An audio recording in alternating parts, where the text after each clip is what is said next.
Good afternoon, everyone. Thank you for joining us today for TruckLogics webinar.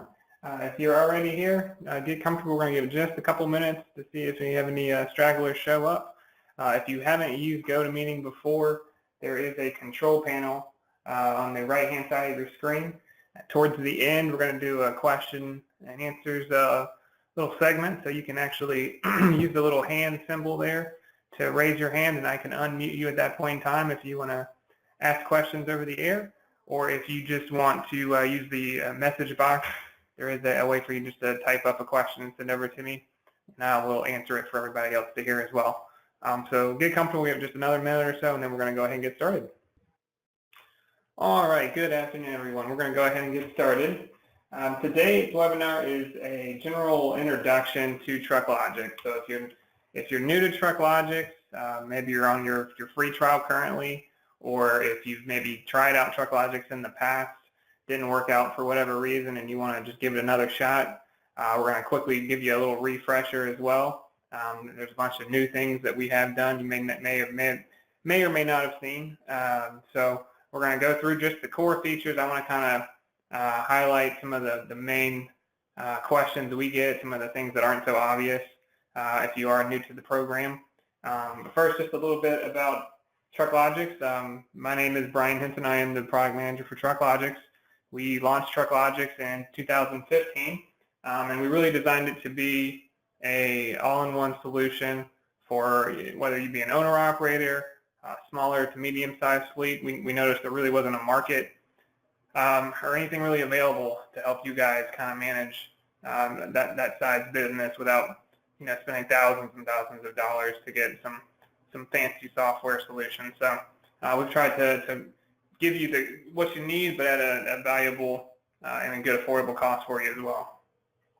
And so we've constantly taken feedback from our customers as well. So based off a lot of that feedback, we do constantly update the program and try to meet everyone's needs the best we can. And this is just a little bit about our company here. Our parent company is Span Enterprises. We are located in Rock Hill, South Carolina. We have several, if you look at this top line here, we have several products in the trucking industry.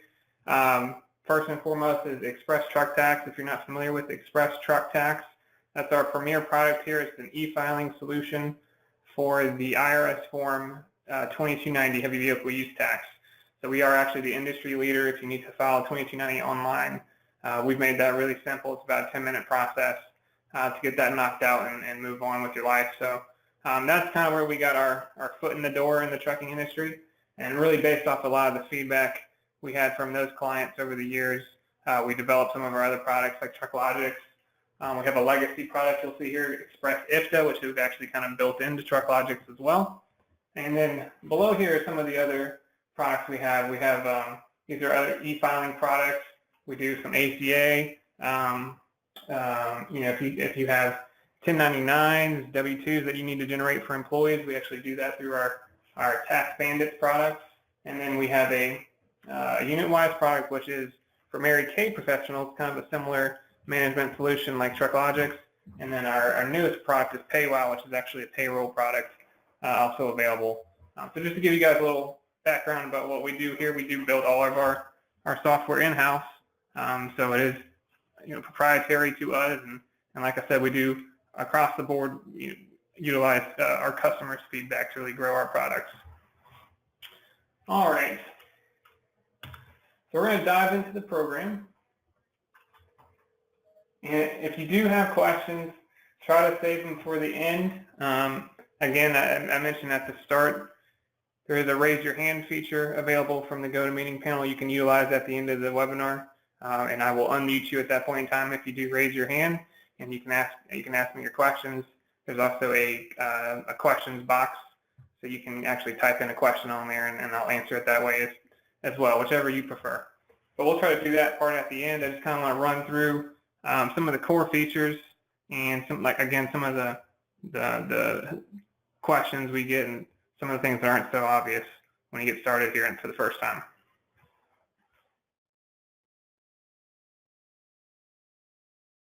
All right, so this is the TruckLogics dashboard. So when you sign in, this is going to be First thing you see every day, we have our dispatch module here. So any kind of open dispatches you may have, you can actually view this as active, assigned, delivered, kind of break it down the way you want to look at it. You have your loads module down here, invoices over here, which again you can just look at past due invoices or open invoices. And then you also have the maintenance module. So if you are utilizing the maintenance feature to schedule and send you reminders, they'll actually pop up right there, as well as an email reminder that you can set in your settings to get for things that are reoccurring, whether it be every X amount of miles or every X amount of months or whatever. You can set those and schedule those out so you don't forget to do those kind of things. One of the main things I wanted to go over is what the difference between dispatches and loads actually is. If you kind of played around with the product a little bit, notice that it's kind of really the same process to add a dispatch and a load. The dispatches, you can actually create a dispatch without creating a load, or you can build the load first and then dispatch it to a driver later. So it kind of just depends. Either way is available to you. It kind of depends on what you need out of the program. The main reason you would really need the loads module is if you were doing any kind of LTL type freight. So if you're moving LTL loads, you got to have the loads module because you can actually combine them together in the dispatch module to kind of meet your needs. Outside of that, it's up to you. The loads are really good if you're kind of want to do a lot of data entry up front and then kind of decide and decipher which driver is going to take which load later. But I found a lot of our clients kind of are adding in the load information after the fact anyway because they don't have time beforehand or whatever reason. So you could potentially skip the loads module and just create dispatches, which is what I'm going to show you how to do here. Again, it's up to you. If you are LTL, I wouldn't advise doing that, but otherwise we can kind of go over how that would work. So let's quickly look at loads. So very, very easy to see here. I'm going to do a little more. But you can kind of break this down however you want to look at it. You can see active loads, just the ones that you haven't dispatched. The good thing about the load module is you have this load financial section, and this is actually the only place in the program that will really show you if you forgot to invoice a load. So right here we have this uninvoiced load section. So if for some reason you added a load in here and went through the whole process but skipped the invoice, that would be a huge problem down the road if you don't collect on that. So this is a really a good point of reference. If you do just decide to go with the dispatches without the loads module, you still actually utilize this here. You can create a dispatch and it will still populate in the load financial so that you're not missing out on this benefit. So let's go ahead and add the dispatch. You can do that under the dispatch section, or you can always use this nice universal add new button up here at the top. And you'll see we have dispatches. Now, if you wanted to, you could create a dispatch for an existing load. That again is only for the LTL freight. So we're going to do just this create dispatch without referring to our load section. All right, so this is just the load entry. We're doing it from the dispatch module. It's just a basic load entry process. One of the big things that a lot of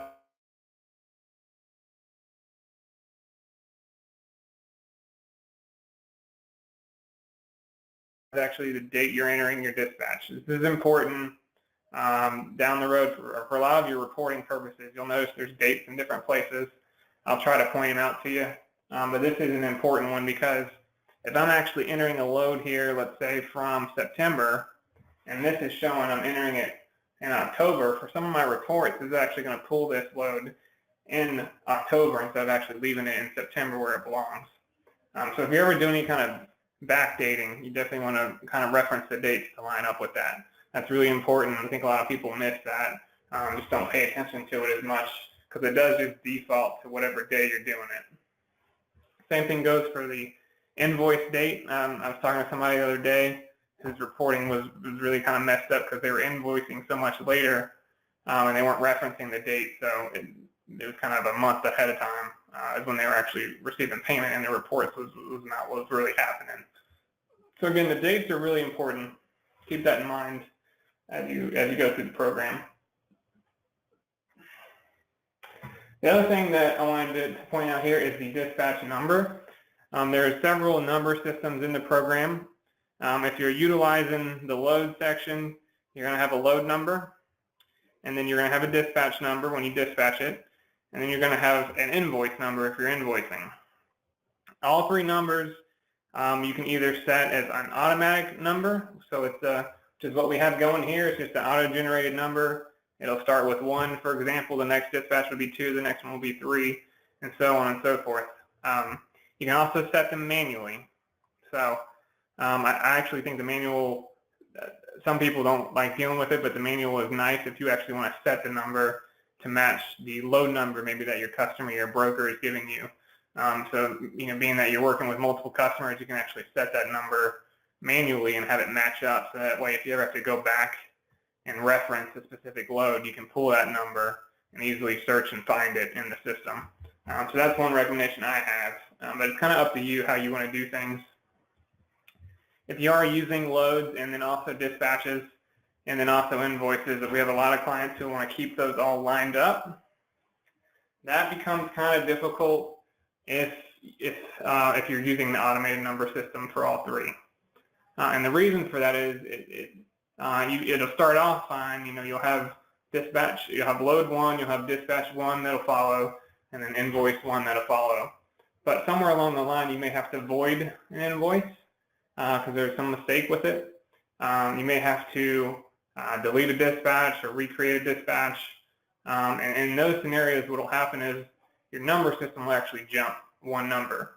So your load number may stay the same, but then your dispatch number may jump, or your invoice number may jump, and then all of a sudden your numbers don't match up anymore. So that's kind of difficult if you're really key on keeping them all the same. You may want to look into utilizing some manual numbers, whether it be just for a specific one of those sets of numbers or all of them. It makes it a lot easier to kind of match things up as you go.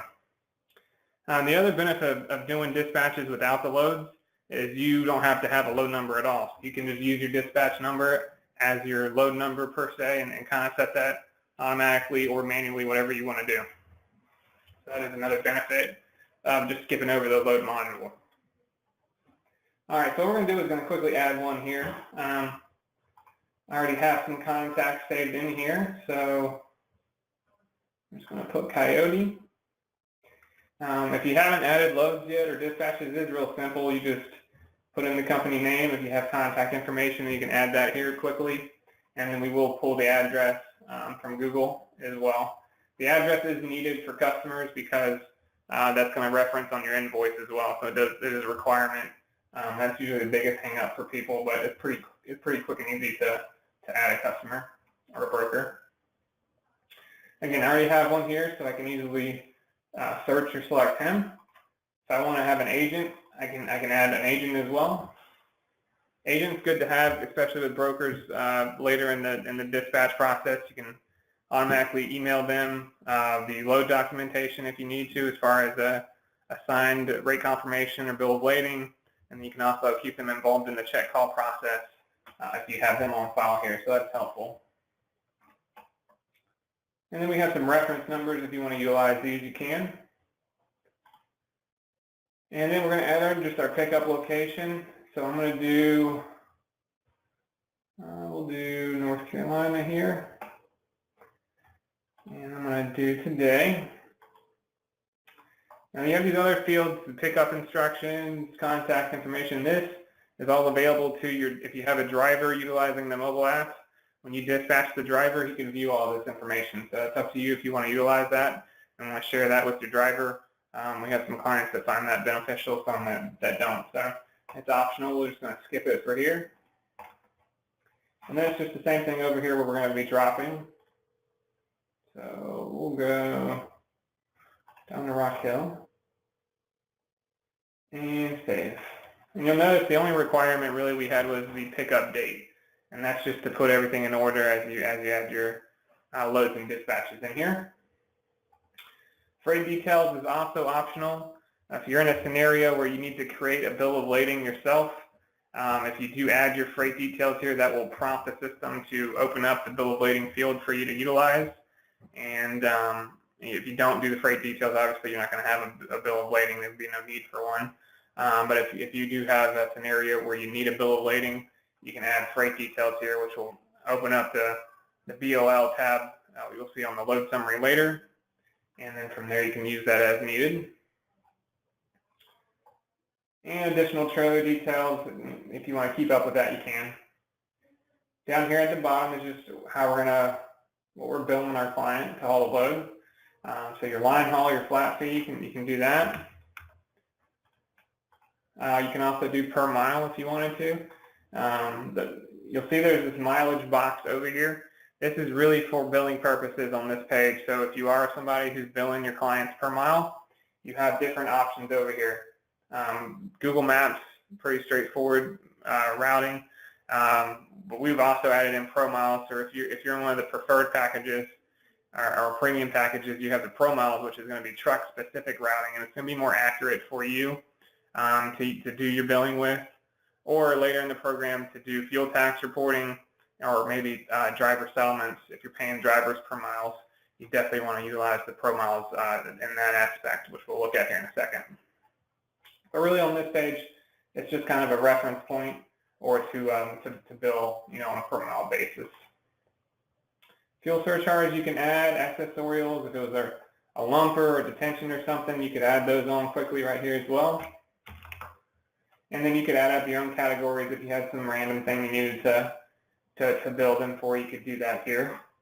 I know sometimes there's some situations where you may need to do quick pay, which is really, it's good to utilize this discount field if you had like 5% quick pay.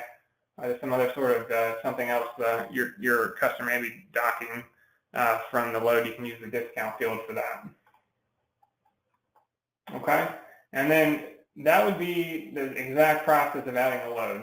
Okay, now since we've skipped ahead to the dispatch, we're going to go ahead and assign our driver too. So I'm going to pick a driver, and I can choose to notify him with an email notification as well as a text message notification. Text message notification is just the bare bones details. Ideally, you would have your driver using the TruckLogics mobile app so that he actually gets a push notification when you assign him to the load, and all the details he would need would be in the app. And then he could add expenses from the app. He could upload documents from the app. He could see an estimate of what he's going to get paid.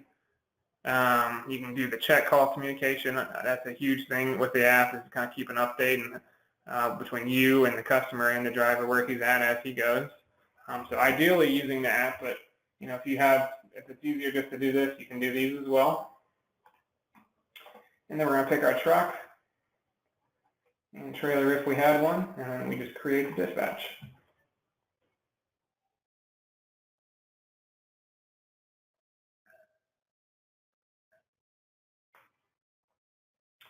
Okay, so this is our dispatch summary. And if you're familiar with the load summary, that's basically been added in with the dispatch details since we skipped the load section. So there's an invoice module here now. And I like to use the tabs across the top, but you also have these boxes and these areas you can use. I just find the tabs easier to kind of click through. So here's our invoice. Again, invoice date. So again, the dates are very important. If this was something I was backdating from a load in September, I would want to come here and I would want to change this to September so that when I'm running my reports, my income is showing where it needs to be. But since we did do this load today, this works very well. I can change up these terms as I want. If I'm working with a factoring company, I can actually add them in here. I have a couple already here. And you could save the rate if you have one. And the benefit of that, if you are using a factoring company, when you generate the invoice, it will add a remit to section on the invoice, which we'll look at here in a second. So as far as the end amount, nothing changes to the factoring company. But when you receive payment, you're going to actually deduct out the factoring rate automatically. So it'll actually track that as an expense for you. you don't have to worry about doing that calculation. It's all done automatically when you receive payment from the factoring company. So again, we can change this up if we want. I'm going to go ahead and generate this invoice. And if we take a look at it,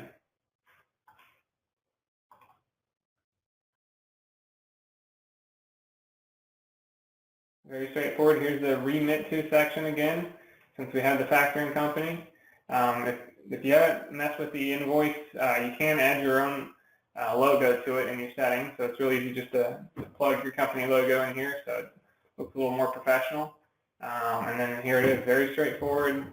Detention, here's our discount. And then what we can do if we want is actually email this directly over right here. So we can email this. Here's my broker's information if I want it. If I want the factoring company and I have their email on file, it would show here as well. There's a nice little email template to send over.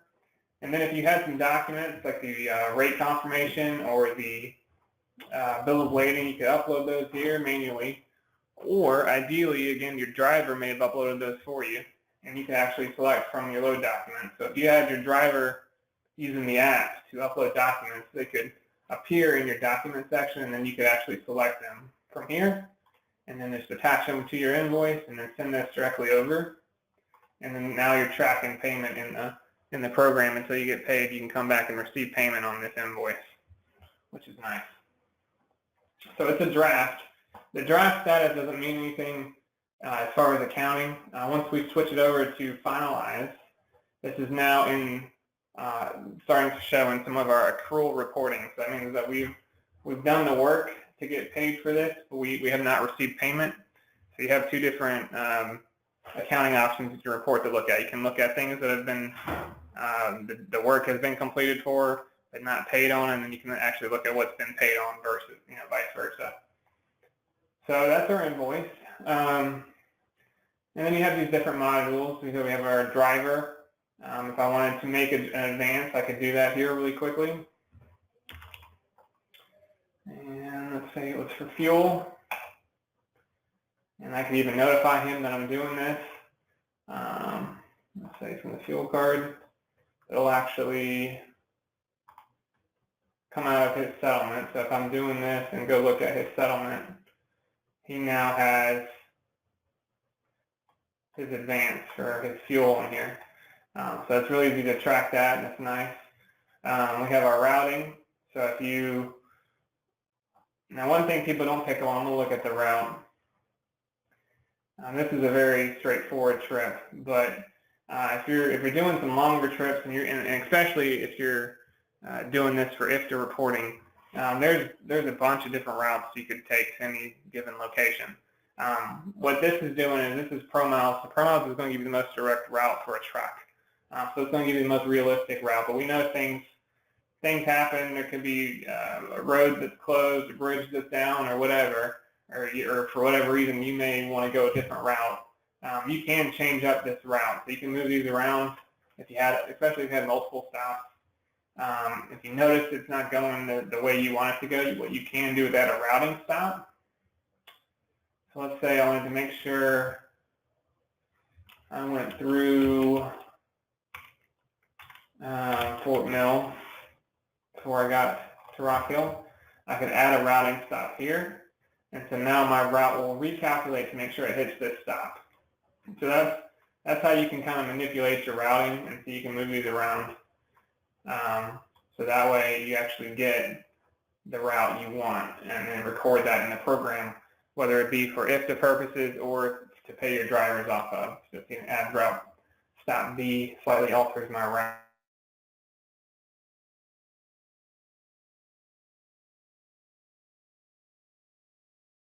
Coming back to base empty, it's really easy to add down those empty miles at the end. Just so happens to be the same place in this scenario, but that adds on the empty miles at the end of the trip as well. Okay, here's the check call module. So again, using the app, the driver can add check calls, and those check calls would show up here for you to see. So if he was starting trip, it would tell you where he's at, and then he can either notify you or if you gave him permission, he can notify the customer directly. So that's kind of up to you if you want to let the driver notify the customer, or if you want to wait till it hits here and then you can notify your customer by email or text, you can do that. Again, here's my agent on file, so she's already there, and I can send her just an update on where my driver is. He's starting the trip, and just a good way to keep everybody in the loop as you go. Invoice we've looked at. Now the other big thing is the trip sheet, especially for the mileage. So number one, if you're doing IFTA with TruckLogics, you have to use these trip sheets. All your mileage that you're reporting for IFTA is done in the trip sheet module. So by default, it's gonna give you a start location where you're coming from, and that updates as you go from trip to trip. So when you, in this scenario, I dropped my last trip in Baltimore, so now it knows that I'm going from Baltimore to where I'm picking up in Lexington, and so on and so forth. Again, here's your routing. You can update this again from here if you need to. But to utilize the Pro Miles, which the Pro Miles is going to automatically populate the miles for us, so that we don't have to manually track that. So I can click this blue button, and here's again another date. This is for today, but if I was backdating, I would want to go back and change this date. But we have two options: practical or shortest. Practical is going to be the best, most direct route, for a truck. Shortest is just going to literally be the shortest way. Practical is going to kind of stick more to the highways for you guys. So all we do is, if everything looks good, hit save and calculate, and it will pull in all the miles we drove through each state automatically for us right here. And then we want to make sure we save this at the bottom. So by default, this is all going into the fourth quarter IFTA report because it's all in October. If I want to go ahead and mark this load delivered and just change my status for me to see, I could. I'm going to skip it for this purpose. And that would change up here. So right now we're just in a started trip status. So that would have changed to delivered if I would have marked that. And that's good when you're looking at your dispatches. You can kind of see where each dispatch is. It goes into one of these, as you go, it kind of updates your status. But our miles is recorded now, so that's big for IFTA. It automatically pulls into your IFTA report, which you can pull from here in the IFTA tab. The other key thing about the mileage is a lot of people pay their drivers per mile. So if that is the case, the trip sheet is going to give you the most accurate number to pay your drivers off of. So if you go into the settlements, and I got him set as a percentage. If I change him to per mile, and then I'm pulling from the trip sheet, in miles, I'm going to pay him already here because I did the trip sheet. Now, if I just did it off of the dispatch, you see that changes drastically because it's not going to account for all the empty miles, maybe they took for him to get here or after the fact. But the trip sheet is going to count all the miles I'm recording right here. And it's using the Pro Miles, so it's going to be pretty accurate routing and numbers to pay him off of. So again, if I go back here, and if I had this driver set up to be paid per mile, his rates would already be here. So it's really quick, but I can add some here just as examples. And there it is. Okay. And then deductions, I'm making him pay for the detention. I don't have to. Reimbursements, if the driver was using the app and had to purchase something and he added that expense on the app and marked it as claimable, it would actually show in his settlement here as a reimbursement. So just another way for you to get the driver involved to kind of help automate some of your processes, whether that be fuel. Again, just like the advance here, if your driver adds the fuel cost from the app, you can deduct it from his pay here, or he can just add it for the company and have you approve it. So there's a lot of different things you can kind of let the drivers do from the app to kind of automate some of your processes, especially when it comes to fuel expenses or anything else that you may be deducting from their settlement. And it makes sense to leave that up to them because they're responsible for what they're getting paid. So that's the settlement. We can save and finalize this. If we wanted to go ahead and pay him for this one trip, we could. What most people I found do is they pay drivers weekly. So if that's the case, what you would want to do for each dispatch is actually save and finalize what you're going to pay him for this specific trip. Now at the end of the week, you would come into your accounts module, driver settlements, and then all of your non-settled dispatches for each driver would be shown here. So that driver I was just looking at, Jim, has 5 open dispatches I need to pay him for. So at the end of the week, when I'm ready to pay him, I can actually click Make Payment right here. And then here's all of the loads I still need to pay him for. Here's all of the reimbursements. And then here's my deductions. If I wanted to add on deductions, if there's some sort of permit on these trips I needed to charge him for, or really anything else, if I'm covering his insurance,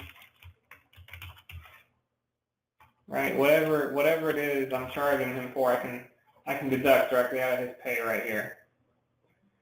And then how am I paying? We'll say a check, reference if I want.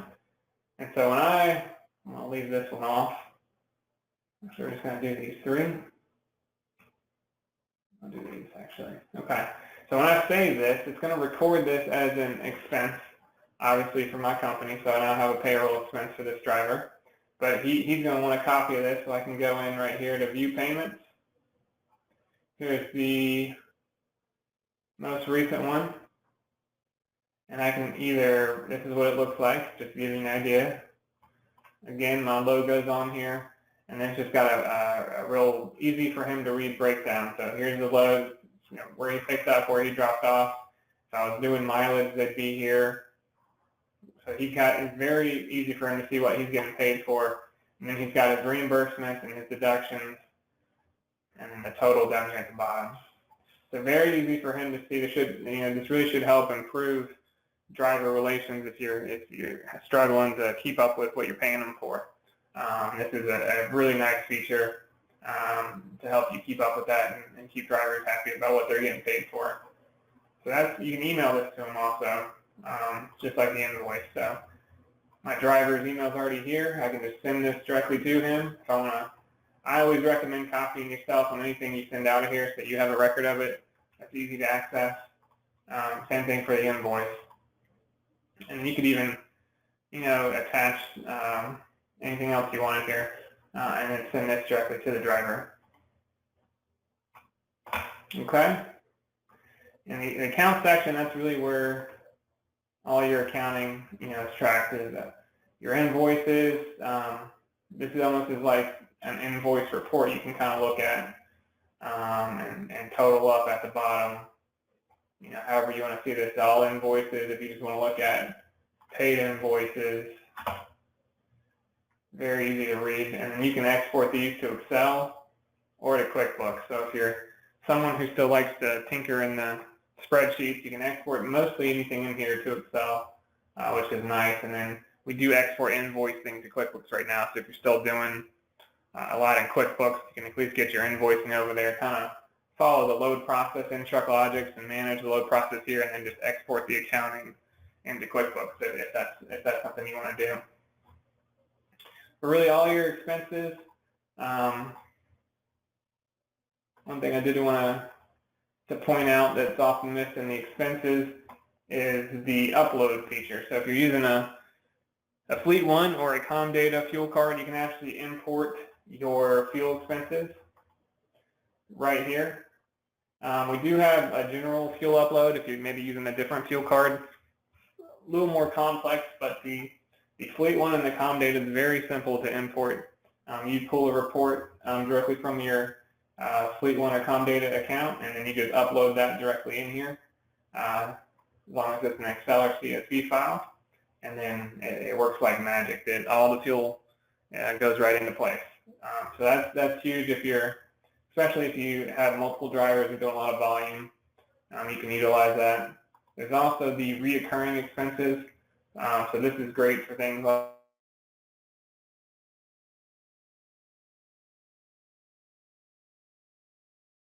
hit you as an expense, each month.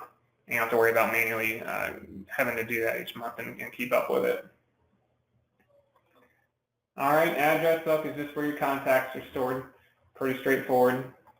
Documents also pretty straightforward. There's really unlimited document storage in here. So, and again, the drivers using the app to upload documents is huge.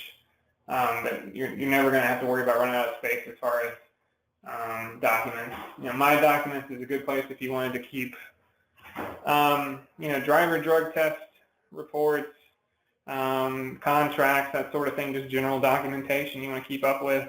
You can upload here, and that's on file with your other business details as well. I want to touch the IFTA portion here. So this is, again, using the trip sheets, and any kind of fuel you add to the program is automatically tracked for IFTA. And that all pulls into this IFTA module. And so at the end of each quarter, this will actually generate the IFTA return for you to print off. And it does the calculations, runs a few audit checks, make sure everything looks good. And it's real easy to reference kind of how you're doing so far. You get a miles per gallon number here. That kind of gives you an idea. This is a little high, obviously. So I may need to go back, and I might be missing some fuel, probably is what's going on. Okay, but it's really easy just to create that return and pull it up here.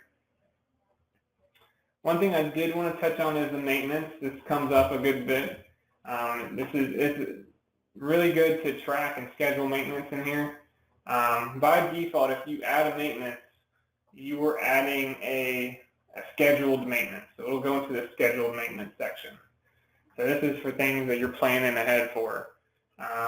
So for example, I did this power steering fluid replacement on September 10th, and I have it set up to do every like 6 months or so. So it's gonna hit me again here in February, and I'll get a reminder that it's time to do that again. But really, by default, if you come into this maintenance section and you just click Add Maintenance, what you're doing is you're scheduling a maintenance. Most people don't realize that. A lot of times you want to come in here and you want to add a maintenance you just completed. And that's great. But to do that, though, you want to do that from your completed maintenance module, because this is things that have been completed. So if it's something that's already done, you want to come to completed maintenance and click Add Completed Maintenance. And that will record the cost at the same time. And then actually that pulls it into your maintenance report. So if you come into this report section, you want to see your maintenance report. And we'll see if we have anything. I'm going to run this for the year. This is only one maintenance. So this is printable, but this is only for completed maintenance. So if you want to utilize the maintenance report, you have to actually add completed maintenance. I was talking to somebody the other day that was just scheduling maintenance and thinking, they were completed, and he went to pull his report because he was getting audited and he needed a report, and there was nothing here. So that's key. You definitely want to do the completed maintenance, when you're recording your maintenance task.